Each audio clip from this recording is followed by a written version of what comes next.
Khammam municipal corporation mayor Neeraja కాంగ్రెస్లో చేరారు. హైదరాబాద్లోని మంత్రి తుమ్మల నాగేశ్వరరావు సమక్షంలో వారు కాంగ్రెస్లో చేరారు. అనంతరం ఖమ్మం కాంగ్రెస్ కార్యాలయంలో మంత్రి తుమ్మల సమక్షంలో జిల్లా అధ్యక్షుడు దుర్గాప్రసాద్ చేతుల మీదుగా పార్టీ కండువా కప్పుకున్నారు.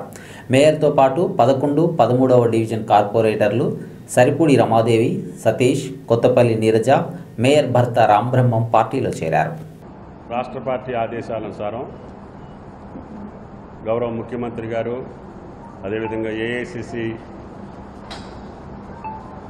ఆదేశాలకు అనుగుణంగా పార్టీని మరింత బలోపేతం చేసుకుంటూ మొన్న అందరి దయ వల్ల, కష్టపడ్డటువంటి కాంగ్రెస్ పార్టీ కార్యకర్తల దయ వల్ల, వాళ్ళ శ్రమ వల్ల కాంగ్రెస్ పార్టీని అధికారంలోకి తీసుకొచ్చారు.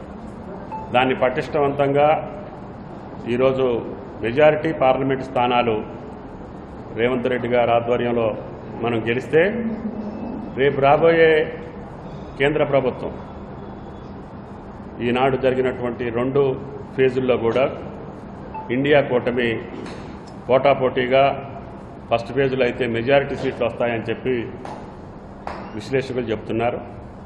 ఉత్తర భారతదేశంలో చాలా మార్పు కనపడతా ఉంది. అందుకనే బీజేపీ పార్టీ దక్షిణ భారతం మీద గురిపెట్టి దక్షిణ రాష్ట్రాల్లో ఎట్టి పరిస్థితుల్లో బీజేపీ స్థానాలు ఎంచుకోవాలని, తద్వారా మళ్ళీ మోడీ గారు ప్రధానమంత్రి కావాలని అనరాని మాటలు అంటూ, అబద్ధాలు ఆడుతూ, మతపరమైనటువంటి విద్వేషాలు రెచ్చగొట్టడమే కాకుండా ప్రధానమంత్రి స్థాయికి కాని మాటలు కూడా ఆయన గారు మొన్న కాంగ్రెస్ పార్టీ వస్తే హిందువుల యొక్క మంగళసూత్రాలు తీసి ముస్లింలకు ఇస్తారని చెప్తున్నారు. అంత నిర్లజ్జగా, నిస్సిగ్గుగా ఒక దేశ ప్రధాని మతాల మధ్య సాధ్యం కాని పనుల్ని ప్రజల్లో రెచ్చగొట్టడం కోసం చేసేటటువంటి ప్రక్రియ కావచ్చు. అదేవిధంగా 400 సీట్లు మేము గెలిచి రాజ్యాంగాన్ని మారుస్తాం, అసలు రాజ్యాంగాన్ని రద్దు చేస్తాం, రిజర్వేషన్స్ కూడా ఉంచాం, ఎస్టీలకి, ఎస్సీలకి, బీసీలకి, మైనారిటీలకి రిజర్వేషన్స్ కూడా తీసేస్తామని చెప్పి సాక్షాత్తు హోంమంత్రి ప్రకటించారని చెప్పి పత్రికల్లో వస్తుంది. ఇటువంటి దుశ్చర్యలకి గౌరవనీయులు రాహుల్ గాంధీ గారు బీజేపీ ధోరణిని, ఆర్ఎస్ఎస్ యొక్క ప్రభావాన్ని గుర్తించి ఈ దేశం సమగ్రంగా ఉండాలి, ఈ దేశం సమైక్యంగా ఉండాలి, అన్ని జాతులు, అన్ని కులాలు, అన్ని మతాలు, అన్ని వర్గాలు ఈ సుసంపన్నమైనటువంటి భారతదేశం పచ్చగా పరివిడెల్లాలని స్వతంత్రం తెచ్చినటువంటి కాంగ్రెస్ పార్టీ ఈ దేశానికి మౌలిక వసతులు కల్పించి, ప్రభుత్వ రంగ సంస్థల్ని కల్పించి, కోట్లాది మంది యువతలకు ఉపాధి కల్పించినటువంటి కాంగ్రెస్ పార్టీ జవహర్లాల్ నెహ్రూ గారి ఆధ్వర్యం. అదేవిధంగా పేదల కోసం, బడుగుల కోసం, బలహీన వర్గాల కోసం శ్రీమతి ఇందిరాగాంధీ గారు బ్యాంకుల జాతీయకరణతో పాటు ఇది పేదల ప్రభుత్వం అని అన్ని కులాలు, అన్ని వర్గాలు హక్కును చేర్చుకునేటటువంటి పాలన అందించినటువంటి ఇందిరాగాంధీ గారు. అదేవిధంగా ప్రపంచంలోనే ఒక విప్లవాత్మకమైనటువంటి ఇన్ఫర్మేషన్ టెక్నాలజీని తీసుకొచ్చి ఈరోజు లక్షలాది మంది భారత యువకులు ప్రపంచ దేశాలను ఏళ్తున్నారు.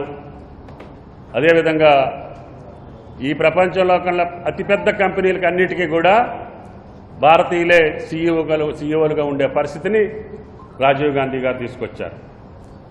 అటువంటి కుటుంబాన్ని, అటువంటి పాలన ఇచ్చినటువంటి కాంగ్రెస్ పార్టీని, స్వాతంత్రం తెచ్చినటువంటి పార్టీని రక్షించుకోవటం కోసం రాహుల్ గాంధీ గారు, ఆయనకి అవకాశం ఉంది, 10 సంవత్సరాలు ప్రధానమంత్రిగా ఉండే అవకాశం ఉంది, అయినా సరే తీసుకోకుండా మన్మోహన్ సింగ్ గారిని ఒక ఆర్థికవేత్తని ప్రధానమంత్రిని చేసి పివి నరసింహరావు గారి టైంలో కానీ, మన్మోహన్ సింగ్ గారి టైంలో కానీ ఆర్థికపరమైనటువంటి సంస్కరణలు తీసుకురావటం మూలన ఈనాడు ప్రపంచంలో అత్యంత పెద్ద ఆర్థిక శక్తిగా భారతదేశాన్ని తీసుకెళ్లినటువంటి ఘనత ఈనాడు కాంగ్రెస్ పార్టీకి. గౌరవనీయులు వ్యవసాయ శాఖ మంత్రులు తుమ్మల నాగేశ్వరరావు గారికి, అలాగే వేదికను అలంకరించిన కార్పొరేటర్స్కి, అలాగే అందరికీ ఇక్కడికి విచ్చేసిన వేదికను అలంకరించిన పెద్దలందరికీ కూడా ముందుగా నమస్కారం. ప్రింట్ అండ్ ఎలక్ట్రానిక్ మీడియా వారికి కూడా నమస్కారం. తుమ్మల నాగేశ్వరరావు గారు ఇప్పుడు కాదు, నాకు 25 సంవత్సరాల నుంచి ఆయనతో సాన్నిధ్యం ఉంది. ఎందుకంటే ఆయనతో పాటు మేము పనిచేసాం, టీడీపీలో చేసాం, టీఆర్ఎస్లో చేసాం, ఆయనతో పనిచేసాం. అభివృద్ధి ధ్యేయంగా పనిచేస్తారు తుమ్మల నాగేశ్వరరావు గారు. ఇప్పుడు కూడా మన ఖమ్మాన్ని సుందరంగా తయారు చేయాలనే ఉద్దేశంతో పెండింగ్లో ఉన్న వర్క్స్ అన్నీ ఆయన నాయకత్వంలో పనిచేయాలనే ఉద్దేశంతో ఈ పార్టీలోకి రావటం జరిగింది. తప్పకుండా అవన్నీ కూడా చేస్తాను. 3 సంవత్సరాల నుంచి కూడా నేను ఎప్పుడూ కూడా అవినీతి లేకుండా నిజాయితీగా 3 సంవత్సరాల నుంచి, రేపు 7వ తారీఖు 3 సంవత్సరాలు అవుతుంది, నిజాయితీగా పనిచేశాను ఇప్పటి వరకు. ఎవరికి ఏ అరబరికలు లేకుండా మా కార్పొరేటర్స్తో కూడా పార్టీలకు అతీతంగా అందరితో కూడా బాగుండేదాన్ని నేను. అందుకే అందరూ అక్క అనే పిలుస్తారు, ప్రతి ఒక్కళ్ళు కూడా, చిన్నాళ్ళు పెద్దాళ్ళు కూడా అక్క అనే పిలుస్తారు.